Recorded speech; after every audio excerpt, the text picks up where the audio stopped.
Boost your English. From English Podcast with John. Hey, friends. How are you feeling today? We're so happy to have you here at English Podcast with John. Today, we're going to talk about travel plans in English. We'll guide you step by step so you can start using English confidently in your daily life.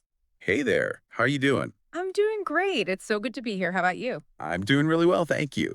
And I have to say, I'm excited for today's topic. How about you? Me too. I love talking about travel. Can't wait to get started. Awesome. And hey, before we jump in, just a quick reminder, if you find this lesson helpful, and we really hope you do, please take a second to subscribe, like, and share. It helps us a lot and means we can keep making these for you. It really does. Okay, so travel plans. Let's start at the very beginning. How do you even begin a conversation about travel? That's the perfect place to start. Sometimes just asking the first question is the hardest part. It is. So let's give you two really common, really natural ways to ask someone about their travel plans. Okay. The first one is, do you have any trips coming up? Ooh, that's a good one.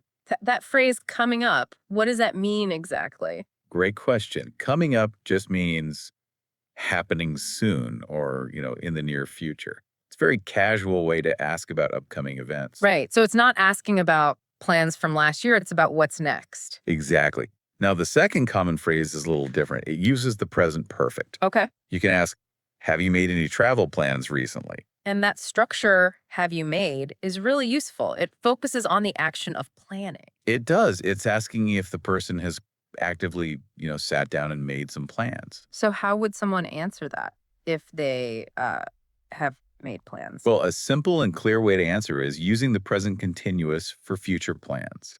It sounds a little strange, but we use it for things that are already arranged. Because the plan is fixed. Precisely. So you could say, yes, I have. I am planning a trip next month. That am planning shows that it's a definite plan on your calendar. Exactly. Okay, let's get you to practice these. We're going to do a little repeat after me. This is the best way to get comfortable with the sounds. Let's start with the second question. I'll say it slowly, then you repeat. Ready? Let's do it. Have you made any travel plans recently? Your turn. Let's try that one more time. Have you made any travel plans recently? Great. Now for the answer. I'll say it, you repeat. Ready. Yes, I have. I am planning a trip next month. Good job. Let's do it again. Yes, I have. I am planning a trip next month. Perfect. Just practicing like that makes a huge difference. He really does. Okay. So once the conversation is started, you'll probably want to ask more specific questions, right? Of course. Like where and when. The details. The details, exactly. So for this, we often use the phrase going to for definite future plans. These are plans that are already decided. So this isn't just a dream. This is something that's really happening. Yes. So the question is simple. Where are you going to travel?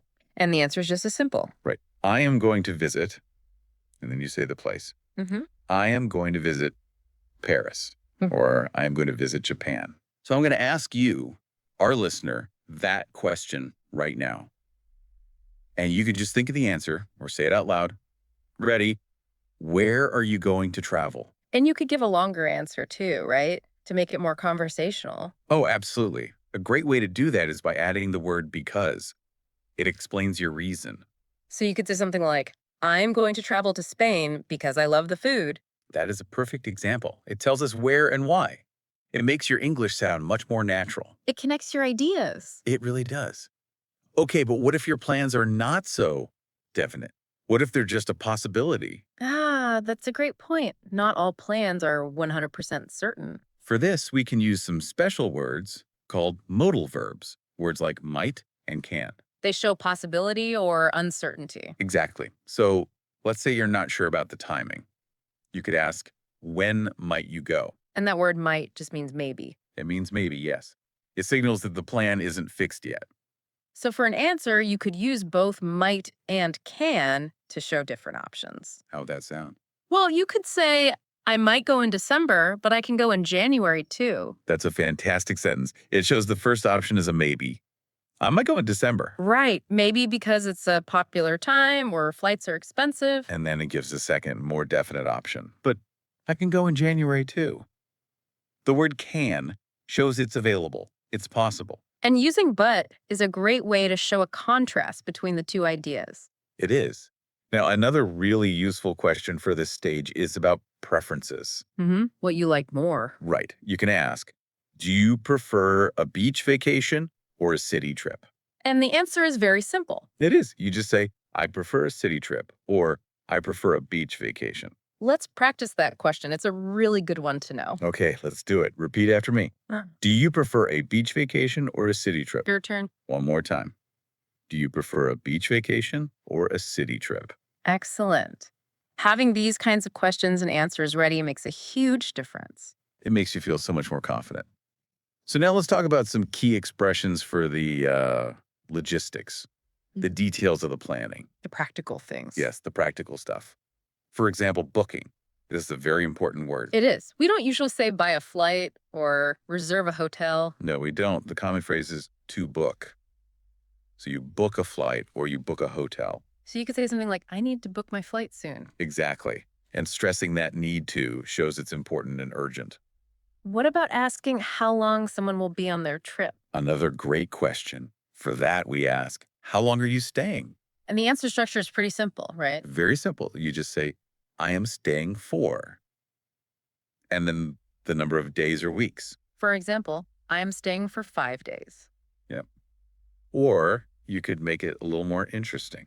How so? You could add what you wish were true. For example, I am staying for 5 days, but I wish I could stay longer. Oh, that's a really natural sounding sentence. It shows your reality and your desire. It does. Okay, one more key expression for this section. This one is for uncertainty. For when you don't have an answer yet. Exactly. The phrase is, I haven't decided yet. That word yet is important. It means you will decide in the future, but not right now. It does. It implies you're still thinking about it. So let's imagine a little dialogue. I can ask you a question. Okay, go for it. Where will you stay? I haven't decided yet where to stay. Perfect. It's a great, honest answer when you're still in the planning process. It's so much better than just saying, I don't know. It really is. It sounds more active. Okay, let's do a quick practice for you, the listener.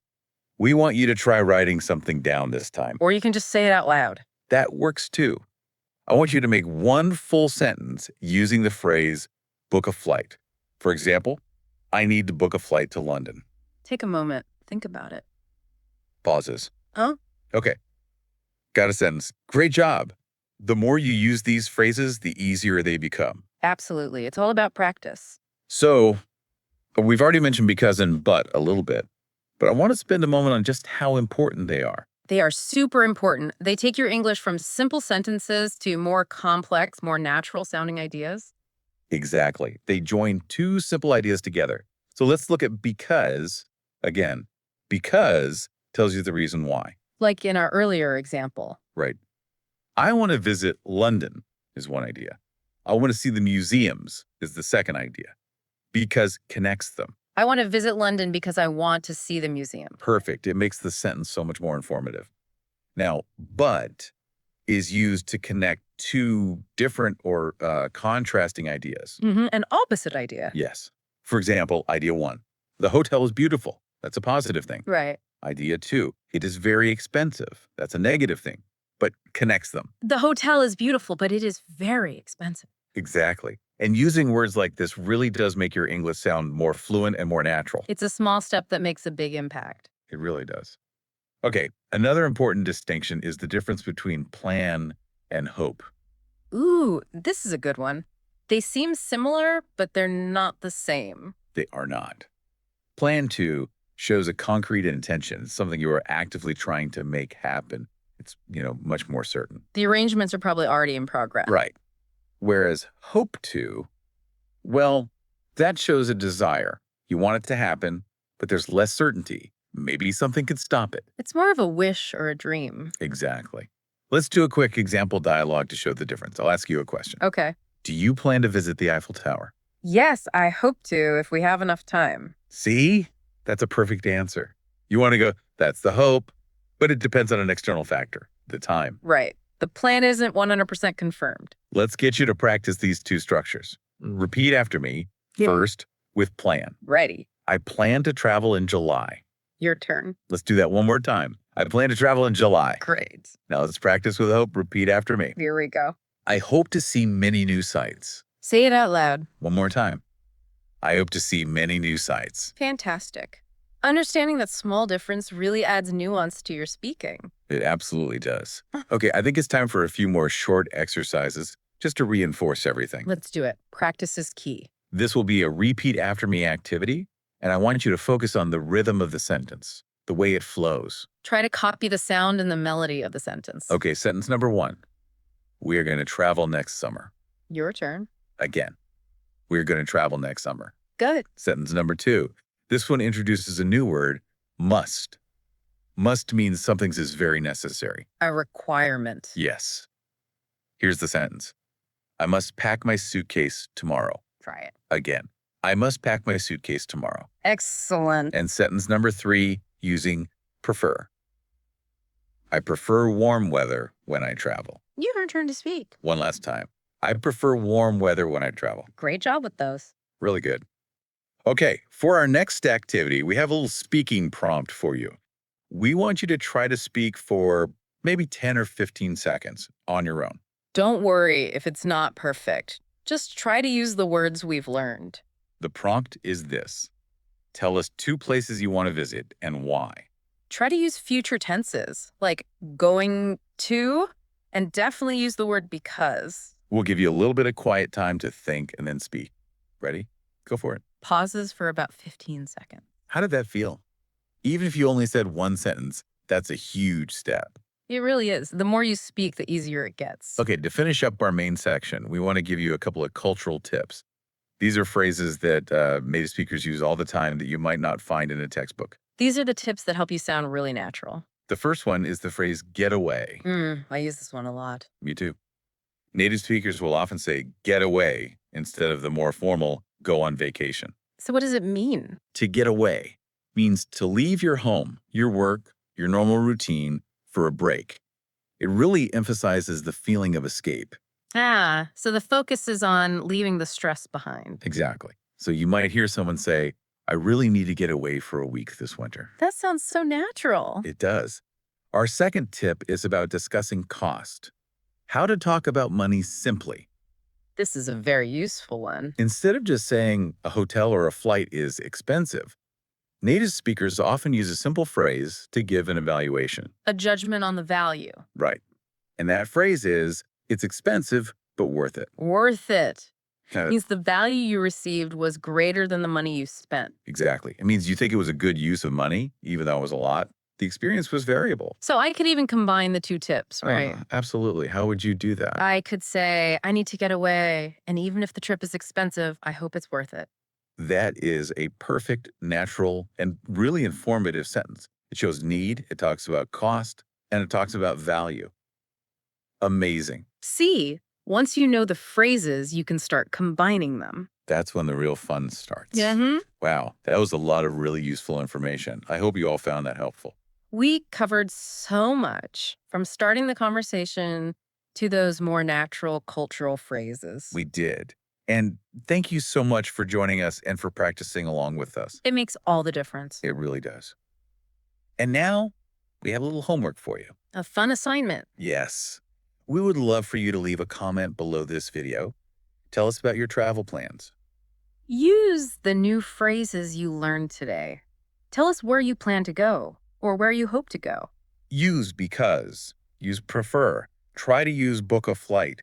Just practice in the comments. We would love to read them. And remember, the most important thing you can do is to practice a little bit every single day. That's the real secret. Just a few minutes of listening or speaking English each day will make a huge difference. Keep practicing. You're doing a great job. We'll be back very soon with more lessons to help you on your English journey. We can't wait to see you then.